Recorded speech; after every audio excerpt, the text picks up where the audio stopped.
Dans l'attente du bilan du commerce extérieur, les opérateurs sont fébriles. D'après nos informations, il s'agit une fois de plus d'un problème d'approvisionnement, suite à la pénurie de matériaux rentrant dans la composition des batteries pour les avions ioniques de la 3e génération du constructeur Airbus. Dans la série, les fins de mois sont toujours difficiles. Ne soyez pas surpris de ne pas trouver vos produits habituels dans vos mégamarchés. Comme au mois d'octobre dernier, il faudra attendre que l'exportation effective de l'avion de la nouvelle génération de Airbus puisse compenser nos importations alimentaires.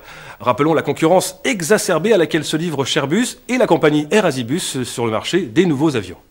En direct depuis une galerie marchande de Strasbourg, nous retrouvons notre correspondant local. Le déficit de la balance commerciale dont vous avez parlé, Max, est aggravé par l'explosion de la demande et du pouvoir d'achat de la Chine nouvelle. Face à cela et des problèmes climatiques et sanitaires qui ont affecté cette année la production agricole mondiale, les consommateurs ici autour de moi n'ont plus accès à leurs produits préparés et surgelés habituels, notamment à base de viande et volailles, traditionnellement importés de Sud-Amérique. Je comprends pas, c'est marqué fabriqué en Europa sur nos emballages. Fabriqué en Europa ne signifie pas à base d'aliments produits en Europa, on sait seulement que l'assemblage se fait en Europa. Ça me convient pas du tout. Je veux bien pour les médicaments génériques, mais quand même pas pour mes plats. Dire qu'à l'école, on nous parlait de la diversité culinaire de la France et de nos 400 fromages. Mais dans l'instant, ça peut vous dépanner, non? Non, pas du tout. Il n'y a plus les recettes que j'aime et qui conviennent à mon régime anti-cholestérol.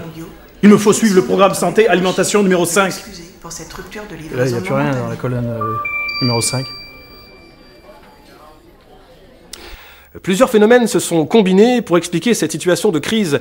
Une mauvaise mousson, un été médiocre en Nord-Amérique et en Europa, une véritable sécheresse en Sud-Amérique et en particulier au Brésil, devenu leader agricole mondial. Simultanément, la demande asiatique est toujours très soutenue, faisant flamber les prix à un niveau ingérable.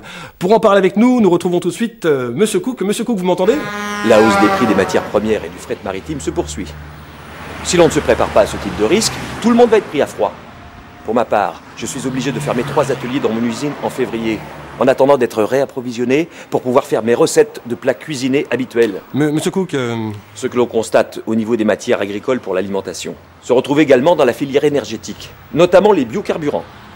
Ces derniers sont principalement produits au Brésil et assez peu en Europa, car à l'époque, on n'a pas jugé la filière assez compétitive pour la lancer à grande échelle. Je l'ai d'autant plus mauvaise que j'avais passé, en tant qu'éco-entreprise, un contrat d'approvisionnement à 50% en énergie renouvelable avec mes fournisseurs. Mais alors?